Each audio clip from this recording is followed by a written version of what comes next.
ચાલો સત્સંગમાં શું થાય છે ને શું નથી થતું એના વિશે થોડું આપણે સામાયિક કરીએ. દીપકાનજી આવીને પાછા ગુમ થઈ ગયા, શું કરશું? ઓકે, ચાલો હું પદ મૂકું છું. હા, આ તો બહુ સરસ દીપકાનજી કાઢ્યું છે આ વખતે.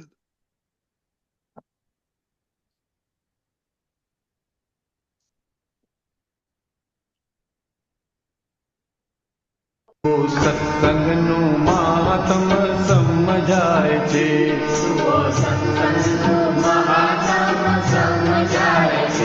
ધર્મ ધર્મ થઈને જીવતા પરિણમાય છે.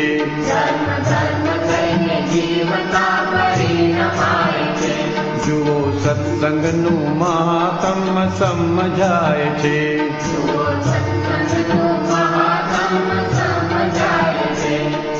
કોઈની એ અથડામણમાં આવશો ના કદીએ.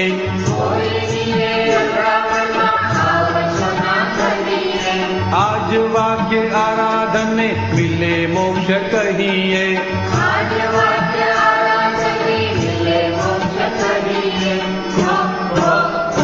જ્યારે સત્યનો એ આગ્રહ છૂટી જાય છે.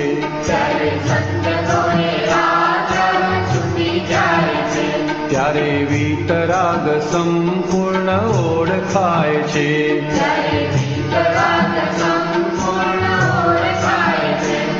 આખું જગત વ્યવસ્થિત ખાલી કુએ પડઘા.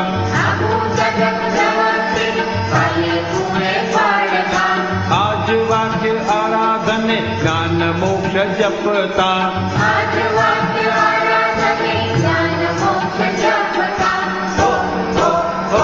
જેવું કલ્પે એવો પોતે જ થઈ જાય છે.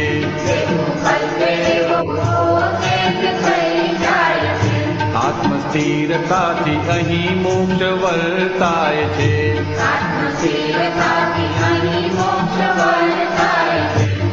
જ્ઞાન લીધા પછી ચાહે ગમે ત્યાં હો મહાત્મા.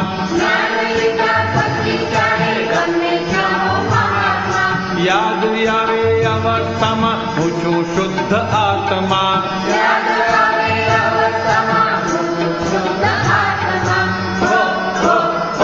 ફક્ત એક સમય શુદ્ધ ચિત્ત યાં પમાય છે.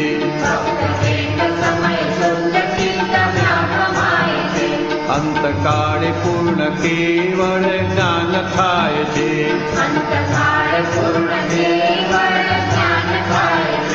જુઓ સત્સંગનું મહાત્મ સમજાય છે.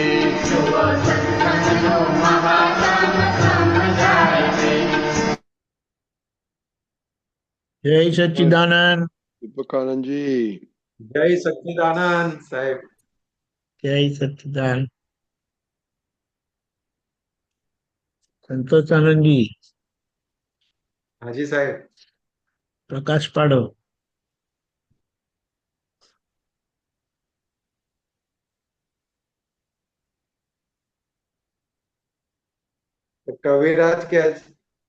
કવિરાજે જે દાદા ભગવાનને જોયા ને અનુભવ્યા, અને દાદા ભગવાન જે રીતે જેટલા ઓળખાયા એમને, અને સત્સંગની અંદરથી જે એમણે તારણ કાઢ્યું કે આખું વાત કરી કે સત્સંગનું મહાત્મ સમજાય ત્યારે શું થાય કે કોઈની અથડામણમાં આવશો ના કદીએ. આજ વાક્ય આરાધને મિલે મોક્ષ અહીં કહીએ. એટલે કે આખો દિવસ દરમિયાન કાં તો મનથી અથડામણ થાય, કાં તો વાણીથી અથડામણ થાય, કાં તો કાયાથી અથડામણ થાય. કાયાથી અથડામણ બહુ મોટું ઉગ્ર રૂપ થયું હોય ત્યારે જ થાય. બાકી હવે કાયાની અથડામણ એવી થતી નથી. પણ વાણીની અથડામણ અને મનની અથડામણ એ બહુ ચાલે. આખા દિવસ દરમિયાન ઘરના વ્યક્તિઓ જોડે જઈએ ને તો કોઈ કઈ પણ કરે ને એટલે તરત વાણી નીકળે કે જો આવું કર્યું, વાણીથી અથડાય. તો કે વાણીથી કે મન મનથી ક્યારે અથડાય છે? તો કે પોતાનો કંઈક મત પડેલો છે કે આવું હોવું જોઈએ, આવું કરવું જોઈએ, એ મત પ્રમાણે નથી થતું એટલે વાણીથી કે મનથી અથડામણ થાય છે. એટલે કે આગળ શું કીધું કે આ જ વાક્ય કોઈની અથડામણમાં આવશો ના કદીએ, તો કે આ અંદર જે ઘૂંટાતું રહે એ કોઈની પણ અથડામણમાં આવવું નથી. એ અંદર જેટલું જેટલું ઘૂંટાતું રહે તો કે આ જ વાક્ય આરાધને મિલે મોક્ષ કહીએ. તો કે આનું આરાધન ખાલી કરશે ને તો એ અહીંયા એમને મોક્ષ વર્તાશે. અને કે જ્યારે સત્યનો એ આગ્રહ છૂટી જાય છે ત્યારે વિતરાગ સંપૂર્ણ ઓળખાય છે. એટલે કે સત્યનો આગ્રહ જ્યારે છૂટે તો કે એ દ્વંદ્વ વાળું છે, કે સત્ય અસત્ય દ્વંદ્વ વાળું છે. એટલે કે એનો આગ્રહ છૂટે ત્યારે ખરેખર આ વિતરાગ ઓળખાય. એટલે કે આખું જગત વ્યવસ્થિત, ખાલી કુવે પડગા, આ જ વાક્ય આરાધને જ્ઞાન મોક્ષ જપતા. એટલે કે આ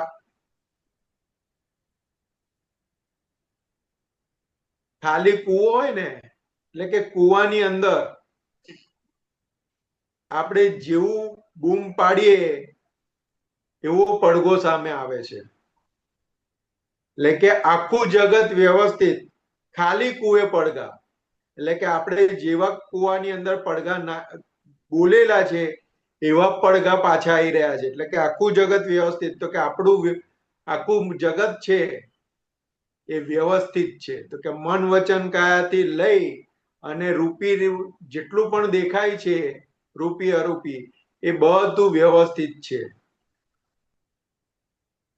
તો કે એનું સ્થૂળ દાખલો આપી દીધો કે ખાલી કુવે પડઘા. એટલે કે ખાલી કુવામાં આપણે જેવી બૂમ પાડીએ એવું પડઘા સ્વરૂપે તું ચોર છું તો ચોર સ્વરૂપે આવે છે, તું રાજા છું તો તું રાજા સ્વરૂપે આવે છે. તો કે એવી રીતે અત્યારે આપણે આપણી આજુબાજુ આપણે જે જીવી રહ્યા છીએ એની અંદર આપણને જે કંઈ પણ ભેગું થયું છે બધું વ્યવસ્થિત છે. એટલે કે આખું જગત વ્યવસ્થિત, ખાલી પડઘા, આ જે વાક્ય આરાધને જ્ઞાન મોક્ષ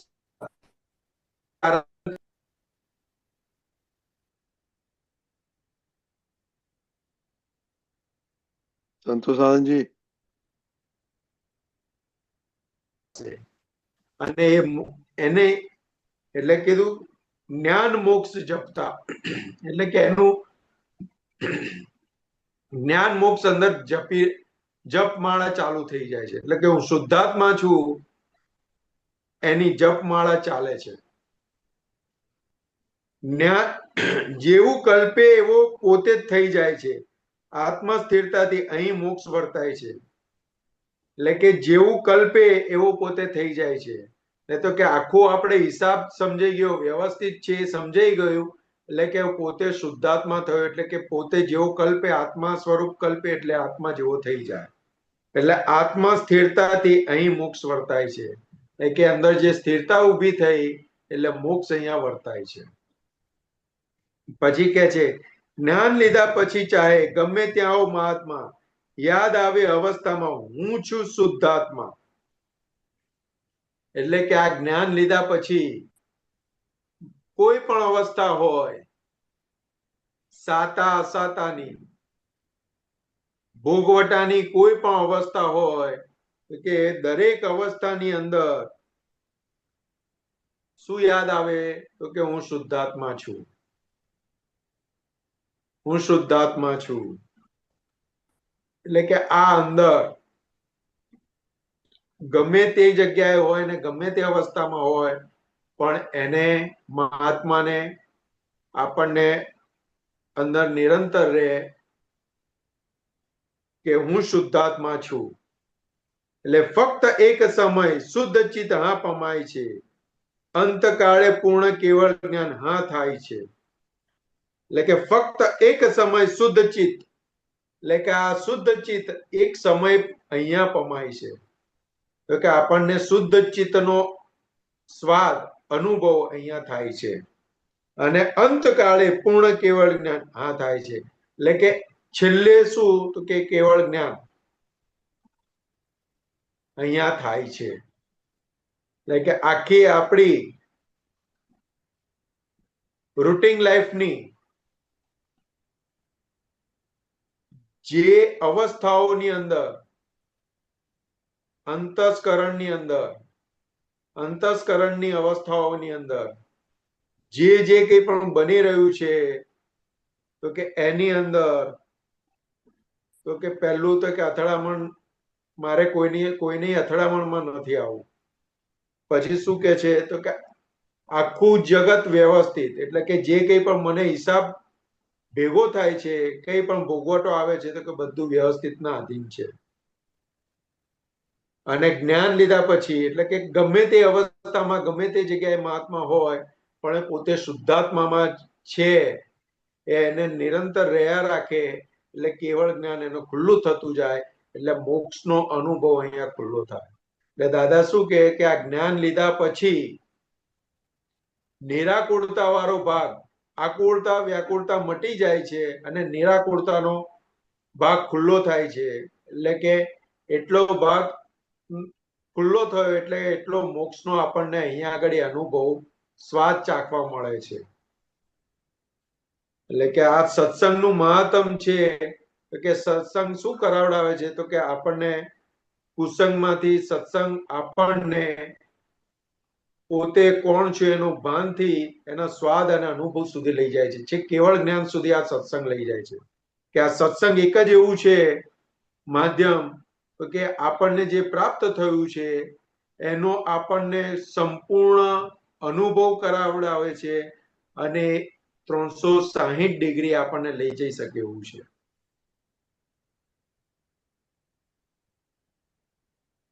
અને આગળ જે પહેલી લીટીમાં કીધું ને, ધર્મ ધર્મ થઈને જીવતા પરિણમાય છે.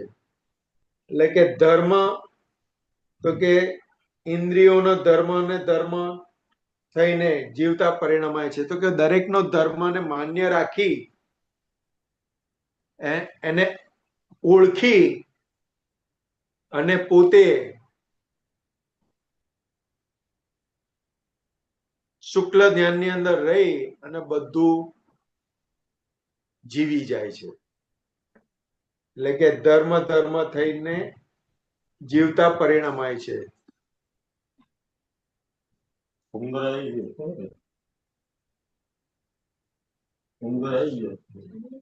જય સચ્ચિદાનંદ. જય સચ્ચિદાનંદ.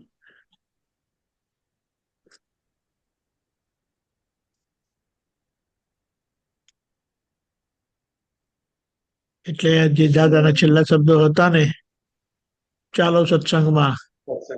સત્સંગ સર્વસ્વ કલ્યાણકારી છે. આ સત્સંગની ભૂમિકા જ એવી છે કે જે આપણા નાનામાં નાના દોષો પણ એ ઉજાગર કરે છે અને આ બાકીનો જે આપણો હવે રસ્તો કાપવાનો છે એ સત્સંગ અને મહાત્માનો આધારે અને એમનું જે જીવતું જે કોન્ટ્રીબ્યુશન છે ને એનો લાભ લઈને નીકળી જવાનું છે. જય સચ્ચિદાનંદ. જય સચ્ચિદાનંદ. ઓકે, સંતોષાન શ્રીમંત બોલાવો. નમો વિતરાગાય. નમો વિતરાગાય. નમો અરિહંતાણમ. નમો